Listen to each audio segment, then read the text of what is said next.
Some betrayals don't arrive with a bang, but with a quiet message and a vanished bank balance. My name is Julia Whitmore, and after 14 years of what I believed was a stable, loving marriage, I received a message that shattered my world. I'm leaving. I'm in love with someone else. Please don't contact me. He didn't just leave me. He drained nearly every investment account we had built together. The shocking part? The woman he left me for was his boss. Camille. A woman I'd once welcomed into our home for dinner, trusted as a mentor figure to him, and never suspected as a threat. Ethan, my husband, didn't just fall out of love. He fell for power, ambition, and the thrill of something new. Camille wasn't just another woman. She was a calculated, career-climbing executive who knew how to manipulate not only business but people. And Ethan, caught between admiration and desire, let himself be led by her promises of a new life and career advancement. What he never realized was that while he was planning his escape with Camille, I was quietly noticing every discrepancy, every suspicious transaction, and every late night at the office. As a financial strategist, I wasn't going to let this betrayal go unanswered. This isn't just a story of infidelity. It's a story of financial deception, resilience, and revenge served with cold, methodical precision. And if you think Ethan got away with it, think again. From the outside, our marriage was the definition of success. Ethan and I were both respected professionals. He in corporate strategy and me in private wealth management. We traveled frequently, co-hosted finance workshops, and were often invited as guest speakers to professional panels. Our social media showed weekend getaways, clinking wine glasses, and coordinated career victories. But behind those curated moments, cracks had begun to form long before I noticed them. Turning point was subtle but steady. It started with Ethan's new promotion 2 years ago, a move that brought more money, more pressure, and a new boss, Camille Donovan. First, I was genuinely happy for him. We celebrated over champagne, talking about what the extra income could mean for our early retirement goals. But the deeper he dove into work, the more distant he became. First, I chalked it up to the transition. But then dinner conversations grew shorter, and silence became more comfortable than connection. Ethan began spending more nights at the office, late meetings, business dinners, company retreats that curiously didn't show up on his calendar. He was glued to his phone, smiling at texts he wouldn't let me see, and grew defensive anytime I asked simple questions. I remember one night vividly. We were supposed to be finalizing our investment plans for the next quarter, something we used to enjoy doing together. He brushed me off with a curt, "I'll handle it later," never looking up from his screen. He also started criticizing things he never used to: my wardrobe, my tone in meetings we hosted together, the way I talked too much during networking events. It was like I'd become an inconvenience rather than a partner. I tried to re-engage him, planned spontaneous weekend trips, even suggested we take a couple's retreat. But he always had an excuse. There was one evening, a fundraiser we had both committed to attend. The last minute, Ethan claimed a client emergency and told me to go alone.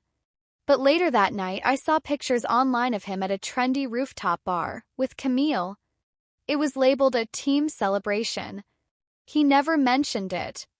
That night, I sat in bed, unable to sleep, and finally admitted the truth I had been avoiding. Something was deeply wrong. I didn't know yet that it would lead to betrayal on both emotional and financial levels, but that realization was the beginning of the end. It happened on a seemingly ordinary Thursday. I had just finished a client consultation and went to check our brokerage account, just a routine check. Except it wasn't. The balance was at zero. First, I thought it was a glitch. But then I looked closer. Over the last 48 hours, multiple withdrawals had been made. Everything we had built over 14 years gone. I called Ethan only to get voicemail. A few minutes later, I received the text, "Julia, I'm sorry. I've fallen for someone else. I'm moving out today. Don't make this harder than it needs to be." That message wasn't just cold, it was surgical. Calculated. But what Ethan didn't know was that I had already begun suspecting something long before this. 1 week prior, I had decided to dig into our credit card statements after noticing unfamiliar charges, luxury hotel stays in the city when he claimed to be on business trips in other states, designer boutique purchases far above our usual lifestyle habits, but none of which ever arrived at our house. And then the name Camille. A booking confirmation email forwarded by mistake from his inbox to our shared email. I opened it, and there it was, a reservation for a couple's massage, champagne service, and suite upgrade for 2. Fueled by suspicion, I took a day off from work and followed him. That Friday, he told me he had a strategy retreat at a lakeside conference center. Instead, I watched from across the street as he checked into a boutique hotel downtown, with Camille beside him, her hand casually resting on his back. I confronted him right there. Walked straight into the lobby, right up to them. His face went pale. Camille? She just looked annoyed. Julia, Ethan stammered. This isn't what it looks like. No, I said, pulling out my phone. Because it looks exactly like the hotel confirmation in your email. And the spa receipt. And the photos I just took. He tried to speak, but I turned and walked away. That confrontation should have ended it. But instead, it was just the beginning. Because the next time I checked our accounts, he was gone and so was the money. The someone else was Camille Donovan, Ethan's regional director at his company. The first time I met her, I felt an odd mix of admiration and unease. Camille walked into our house wearing confidence like perfume, strong, assertive, and meant to linger. She had a sharp handshake, a sharper tongue, and eyes that scanned every room like it belonged to her. The company dinner we hosted 6 months prior, she seemed charming, engaging, too engaging. She laughed at Ethan's dry jokes a bit too enthusiastically, stood too close when she spoke to him, and complimented our home with a tone that felt rehearsed. I chalked it up to corporate politics. But deep down, I sensed she didn't see me as Ethan's equal. She saw me as someone she could easily replace. After the confrontation at the hotel lobby, I began digging deeper into her background. Camille had a reputation in the industry for being magnetic and ruthless. A few anonymous calls to contacts in her previous firms revealed an unsettling pattern. She had a habit of growing close to influential men in power and leaving behind scandal when she moved on. In Ethan, she found not just a romantic affair but a financial pawn. Emails revealed her guiding him, encouraging risky investment plays, suggesting ways to divert funds without alerting compliance departments. They even created a shared offshore account. My stomach churned as I found hotel receipts, designer purchases she billed to Ethan's card, and gifts bought under an alias I later traced to Camille. They weren't just in love. They were plotting. And Ethan, ever eager to impress, did everything she asked, no matter how reckless. I realized then this wasn't just infidelity. It was manipulation at a corporate level. The moment Ethan vanished with our money, I switched from heartbreak to strategy. While emotions burned hot under the surface, my mind went into clinical overdrive. Years in private wealth management had taught me one invaluable truth: money always leaves a trail. You just need to know where to look and how to follow it without being seen. I started by pulling transaction records from our joint accounts. Hidden within the flood of activity were coded descriptions, obscure payment processors, and wire transfers to entities I didn't recognize. But one thing stood out: the timing. Each transfer had been carefully staggered over a 48-hour window, like clockwork. This wasn't a spur-of-the-moment escape. It was a calculated operation. Digging deeper, I uncovered a company, Dovetail Strategies LLC, an unfamiliar name registered just 3 months prior in Delaware. And guess what? Ethan's name wasn't anywhere on the paperwork. But the listed owner? Marcus Ellison.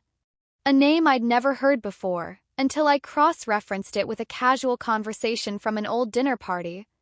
Marcus was one of Camille's college friends, now posing as the shell director of Ethan's off-the-books investment front. The money trail unraveled quickly. Funds moved from our brokerage into a dummy consulting firm, from there into a cryptocurrency exchange, then out again to a Cayman Island trust. But Ethan underestimated how easily someone like me could reverse engineer digital footprints. I had software, contacts, and more importantly, the rage-fueled clarity of a woman who had nothing left to lose. I also found property deeds, business filings, and emails tucked deep in Ethan's archived folders. He and Camille weren't just running away together, they were building an empire on my dime. My name had been scrubbed from documents I'd once co-signed. Rental properties retitled under Dovetail.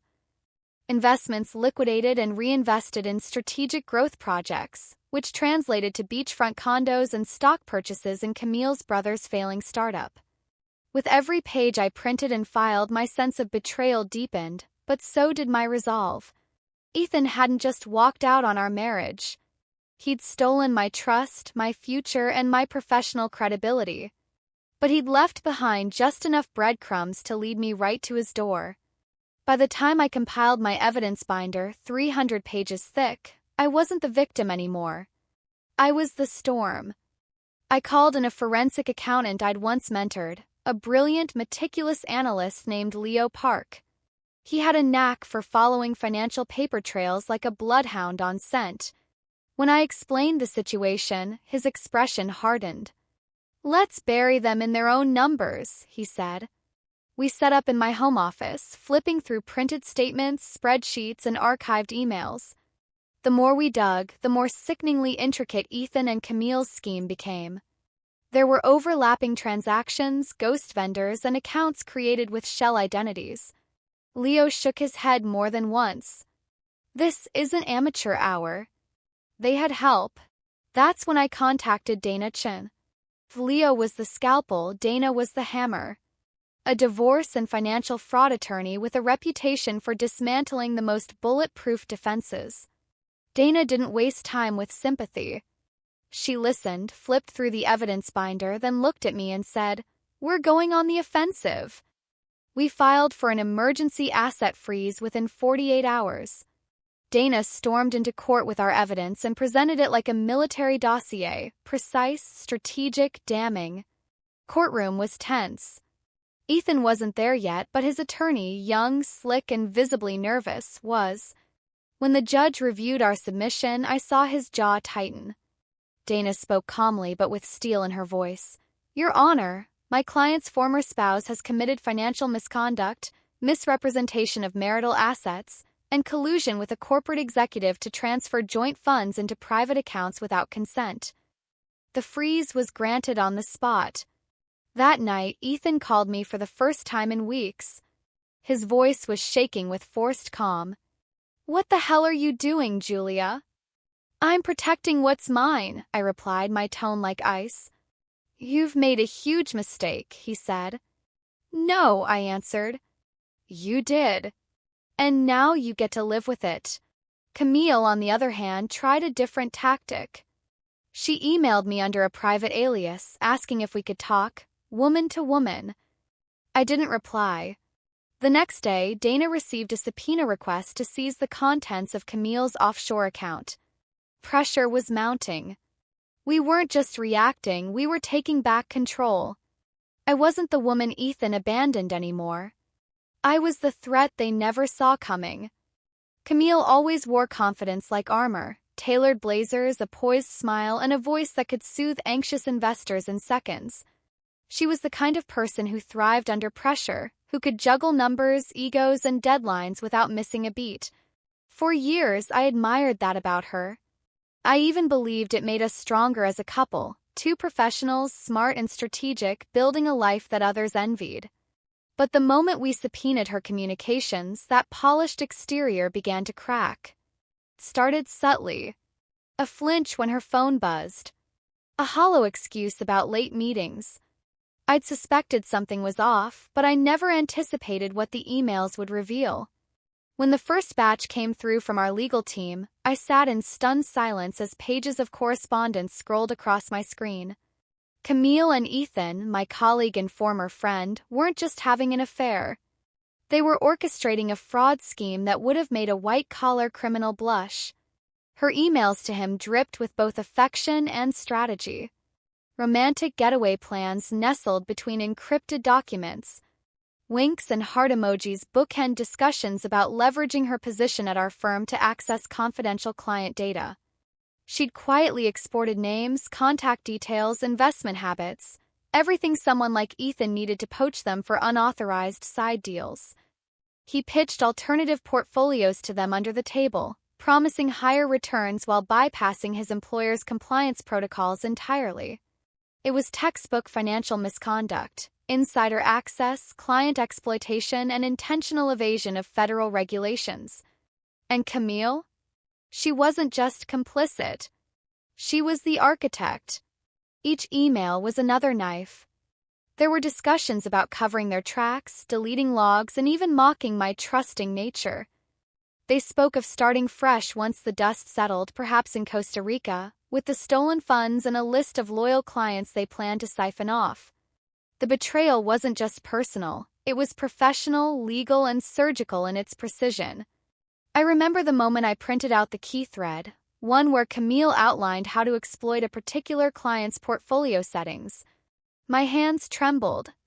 She had sat beside me during dinner the night she sent that email, laughing about a movie trailer, kissing me goodnight while secretly dismantling the foundation of my career. Tension in the office grew quickly once the subpoenas were processed. Camille's confident walk slowed.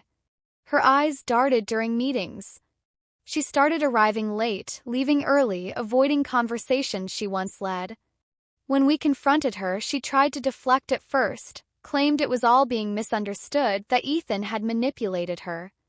But the evidence was airtight, the timestamps damning. There was no misunderstanding. Camille had sold us out, for love, for money, for power. By the time the federal investigators arrived, she looked nothing like the woman I once knew. The blazer still fit, but the armor was gone. And beneath it was not the brilliant, driven partner I'd admired, but someone who had gambled everything for a future built on betrayal. Their lawyers returned with smug expressions, sitting stiffly across from us in the downtown courthouse conference room. The lead counsel, a gray-haired man with a voice like gravel, began with mock diplomacy. My clients are willing to be generous. The proposal is as follows. Ms. Elaine Rutherford retains ownership of the penthouse. Mr. Caleb Jennings keeps the vehicles and personal savings. Mrs. Jennings will receive a one-time settlement of $45,000. Jasper didn't flinch. I let the silence stretch before letting out a laugh, soft at first, then growing louder. You're joking, I said. You think I'm walking away with less than 5% of the portfolio I built? The opposing lawyer's face reddened. Elaine leaned forward, her voice tight. We're offering you a clean exit. Take it. Let me be clear, Jasper interjected.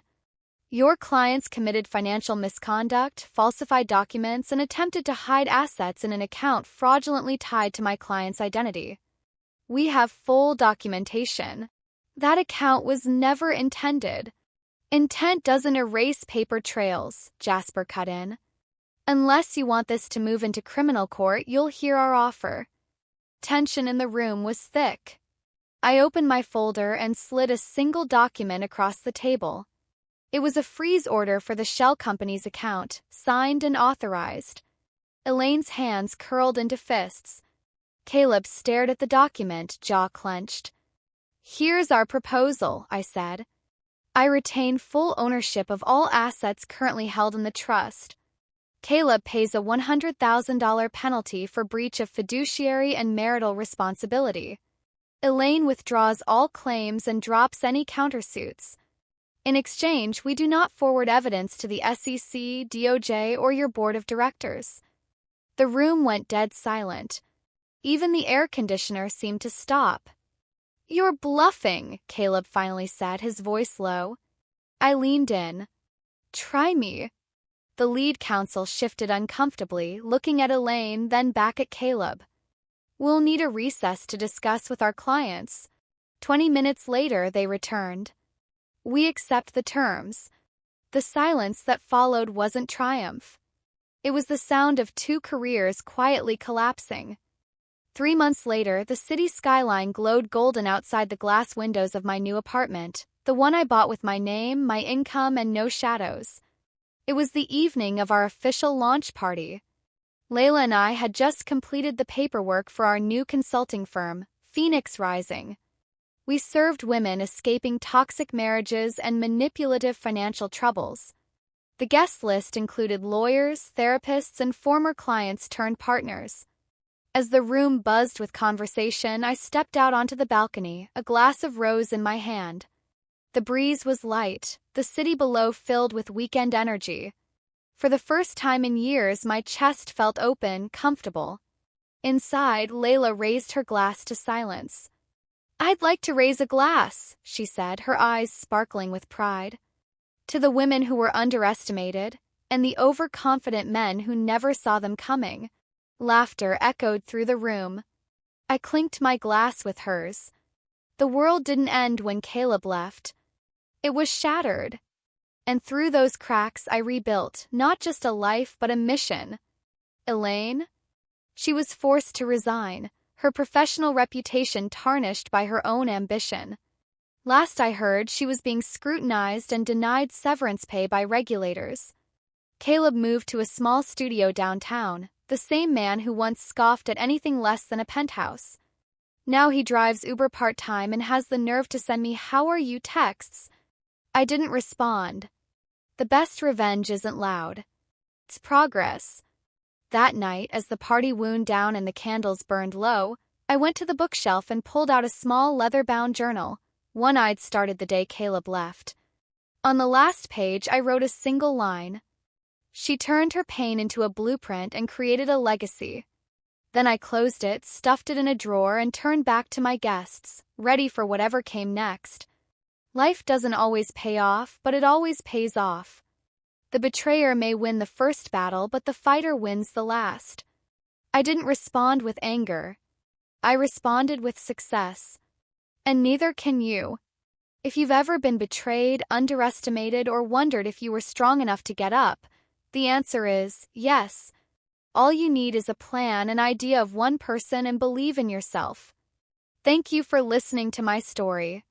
Subscribe if you want to hear more from grief to rebirth, because sometimes what seems like an ending is the most beautiful beginning.